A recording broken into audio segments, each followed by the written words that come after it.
నమస్తే.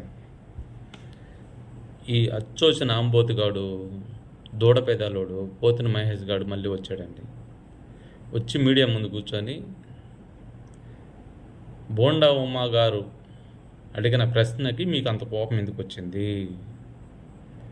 వచ్చింది? ప్రజలు ఆలోచించాలి లోతుగా, ప్రజలు బాగా ఆలోచించాలి లోతుగా. నువ్వు ఆలోచించి చెప్పు ఎందుకు వచ్చిందో. నీకు అది తెలీదు. నిన్న మొన్న మీడియాలో, సోషల్ మీడియాలో అది దానికి ఎంక్వైరీ చేసినప్పుడు బయటపడింది కదా, ఒక కంపెనీ మీద పొల్యూషన్ బోర్డు వాళ్ళని ప్రెజర్ చేశాడు ఆయన. తర్వాత ఏదో లాలో చెప్పడి మళ్ళీ కామ్ అయిపోయాడు. వాళ్ళ కొడుకు దాని మీద కోర్టుకు కూడా ఫైల్ చేశాడు అని చెప్పి చెప్తున్నారు కదా. చెవుల్లో ఏమైనా పెట్టుకోండవా, కళ్ళల్లో ఏమైనా పెట్టుకోండవా? దూడపైదాలు వేసుకొని పెద్ద అంటున్నావు.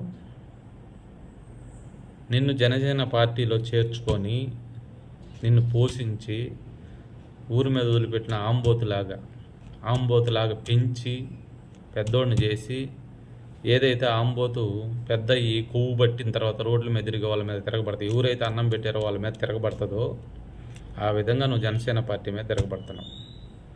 నీ కొవ్వు కరిగించే రోజులు దగ్గర ఉన్నాయి. నువ్వేం బాధపడబాకు, ఖచ్చితంగా కరిగిస్తాడు. నమస్తే.